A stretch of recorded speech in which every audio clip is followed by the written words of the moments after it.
Welcome to this little post-tournament show following the conclusion of the Toyota Thailand Open 2021, the second of two Super1000 tournaments played here in Bangkok. So we're going to take a look at the power rankings, my selection for the six best players at the moment in men's singles and women's singles, and we're also going to take a look at the top three takeaways from joining.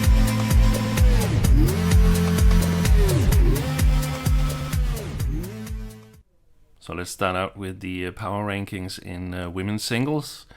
Carolina Marin won both these two tournaments in convincing fashion, but let's start from the other end. And at number 6, I have Ratchanok Intanon. I think actually she's played some good badminton in these two tournaments. She has looked in good shape, but missed out on a couple of occasions, and especially the semi-final yesterday against Tai Su-ying, where she blew quite a big lead. That was devastating, and it would have been interesting to see whether she had had the chance of challenging Marin more than Tai Su-ying actually did.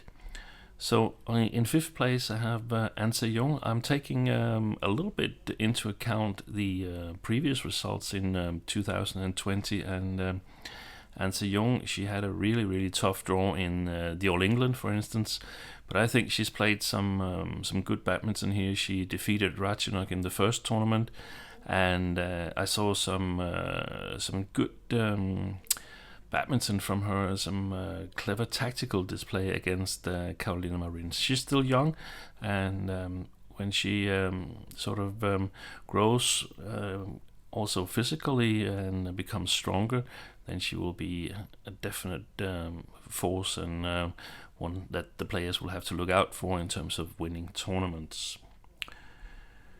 Number 4, I have Nozomi Okuhara. A lot of that is based on her performance in the Denmark Open Super 750 in October that she won. She's always a very solid player. I felt that in Denmark Open she was playing really well, and one of the things that I feel that has helped her is the break, so that she's not playing tournaments all the time. She needs to be in really good physical shape to be competitive. So even though she's not been here, I've put her in as number 4. Ranked 3rd is Chen Yufei from China, also based on previous results. Hadn't played the Denmark Open or these two tournaments here in Bangkok. I still feel that she's a very strong player, and that she definitely has the skills and capabilities of challenging the top 2 here. So the question mark is, I guess it's easy to guess which 2 players are number 1 and 2. The question mark is who is number 1 and who is number 2, and I will reveal it immediately that I have Carolina Marin as number 1 in the power rankings following these 2 tournaments, and Tai Su-ying as number 2. Tai won the All England, didn't play the Denmark Open, but I think that her performance here still warrants that she's definitely in top 2. I just also feel that Marin at the moment needs to be on top following her 2 wins here, her final in Denmark Open, good display in All England. She's been really solid, has won the race to World Tour Finals list by twice as many points as number 2, also because she participated in more tournaments, but she's really impressed here, where she hasn't lost a game. So if we change to the power ranking in men's singles, let's take a look at the 6 best players, in my opinion, at the moment in that discipline. At number 6, I have An Kalong from Hong Kong. Very impressive play in the first tournament, where he reached the final, defeated Chou Chen. He's always a really solid player, and the final in the Yonex Thailand Open, that takes him into top 6. I don't have him higher than that because we haven't seen that many results at at Super 1000, Super 750 level, but hopefully that's to come from the Hong Kong player. Number 5 is Anders Antonsen, not because of his achievements here in Bangkok so far, but because of his win in Denmark Open and his semi-final place in All England back in March 2020, where he unfortunately suffered a sprained ankle, an injury that he had a lot of time to recover from, and I feel that his performance here in Bangkok has been affected by the fact that he was down with coronavirus in late November. No, it was actually in early December back home in Denmark. So I don't think that he was as ready as he would like to be in these two tournaments. I am curious to see how he can play in the World Tour Finals. I hope that that his body sort of behaves better, but I fear that the coronavirus is still affecting his performance level.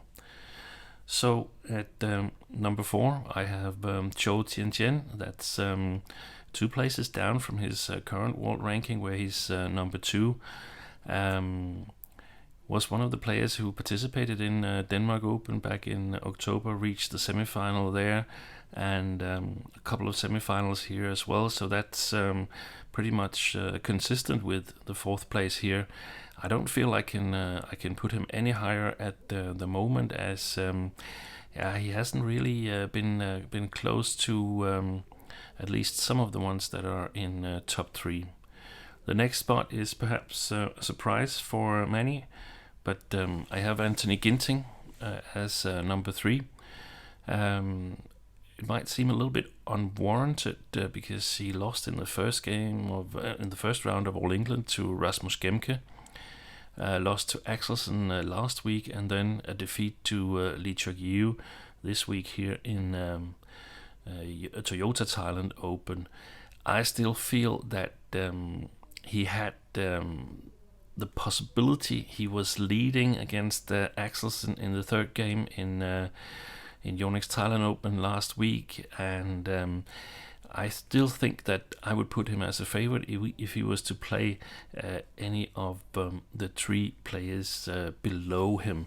So that's why I put him there, even though perhaps his results doesn't really warrant it. I still feel that his play, and especially his play when he's in top shape, can defend that I put him up here at number 3. Again, there's 2 players in top 2, of course there is, and the question is who is number 1 and who's number 2. Is Axelsen's 3 consecutive Super 1000 victories enough to push Kento Momota down to number 2? Well, the answer comes here. It's not, in my opinion. It's not enough for Axelsen to go to the top of the power rankings.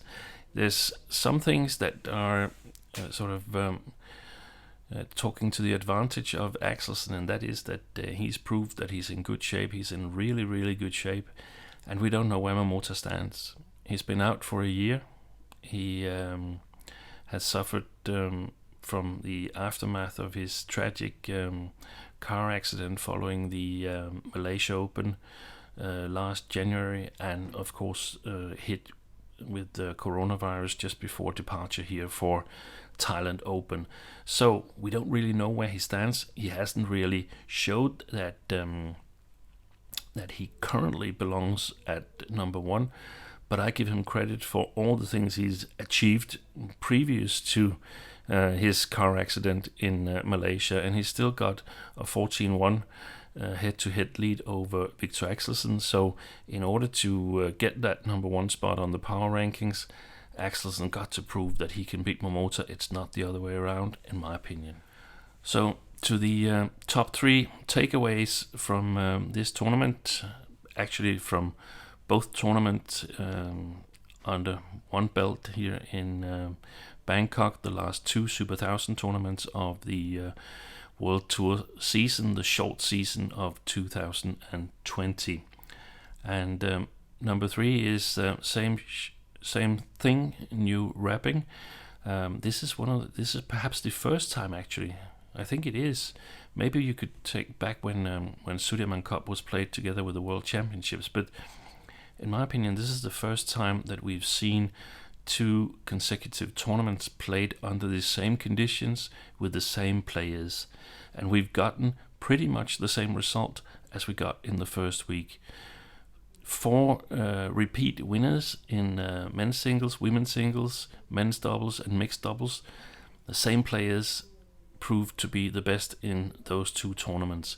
In women's doubles, Kong Hee-young and Kim So-young, who won the second tournament, were in the semi-final, lost 22-20 in that match against Prajongjai and Kitty Harakun. So they're definitely amongst the top in the women's doubles. That also goes for Gracia Poli and Abriane Rahayu, who won the first tournament. They are top players. It's interesting because it shows that when the conditions are the same, when the shuttles are the same, when you don't have to travel between tournaments, then it is more or less the same players that are winning.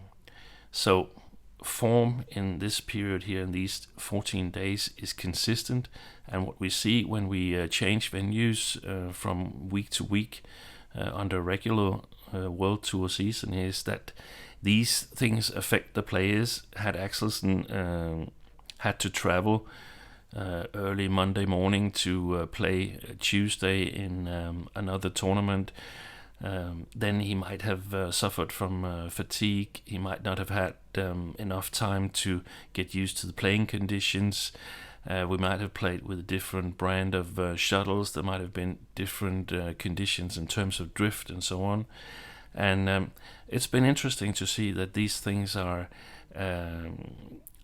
played out 2 weeks in a row here, and we actually got the same winners.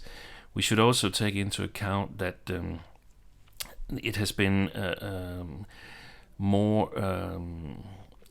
difference in playing strength in this Super 1000 than in normal Super 1000 tournaments because of the unfortunate withdrawals from China and Japan before the tournaments started. So there has been some softer spots in the draw, and maybe you were lucky to have a good draw and you could fairly easy get to round 2 or maybe even the quarterfinals without being challenged that much.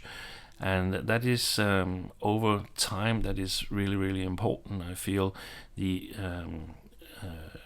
fatigue that you sort of build over these 2 weeks, 3 weeks, it can be something that's really important also in terms of the results in week 2. If you had a really tough tournament in week 1, and then you start out by having a tough first round in week 2, and you can see that the second round is also going to be tough. You're playing the quarterfinal against a player that is not really a good matchup for you, and that can all affect you mentally. So very interesting still to see that when the conditions are the same, it's the same players that prevail in week 2.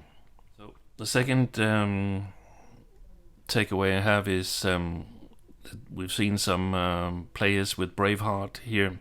We've seen Hans Christian Witting, who's booked a flight ticket from Denmark at his own expense without knowing whether he was going to play a single match in the whole trip. He was the first on the reserve list, and it's a little bit of a fairy tale story that he actually ended up reaching the final after fantastic play in the second tournament. There's other Bravehearts as well, in my opinion. Carolina Marin fighting back after a serious injury back in 2019. Came back and also improved her game. She benefited no doubt from the postponement of the tournaments, but she had to go through some difficult personal things in 2020 and came back stronger. Another player who also went through some difficult personal times was Gracia Poli, even though she got married in December. Congratulations. But we saw after the final last week in Yonex Thailand Open how emotional she was about it. Yet she managed to to fight through it and win the tournament. Victor Axelsen, also brave-hearted in my opinion, back in September when it was clear that there was going to be no Asian leg in late October, early November. He decided that this was the time to get surgery so he could recover well and get back. And my, did he come back with style. He was clearly the best player in these two tournaments, and except for that little match against Anthony Ginting, I don't think there were any players that were really close to Axelsen there.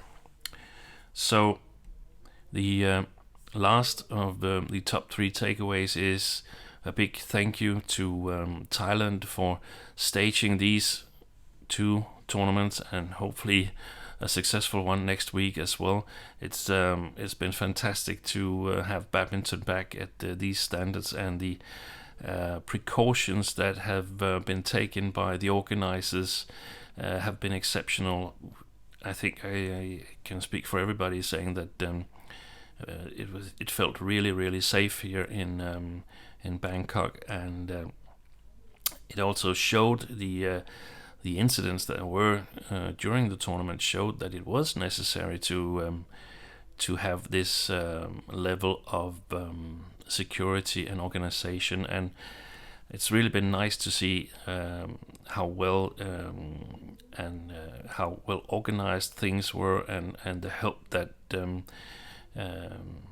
we've been met with throughout these 2 weeks here, where things have gotten better and better during the period that we've been here in Thailand. So a big thank you. Hopefully other tournaments can be played under circumstances similar to this one. Of course, there's always things where you learn and you see that here we need to do a little bit more, here we can relax a little bit extra, but it's been really great so far. So a big thank you to Thailand for that. So those words are going to be the last from me for this week here in Bangkok. I hope we're in for another great tournament next week, where it's the 8 best players in the singles categories and the 8 best pairs in the doubles categories that are battling it out for the World Tour Finals. Remember, you can follow it on your local TV station and on YouTube. Bye for now.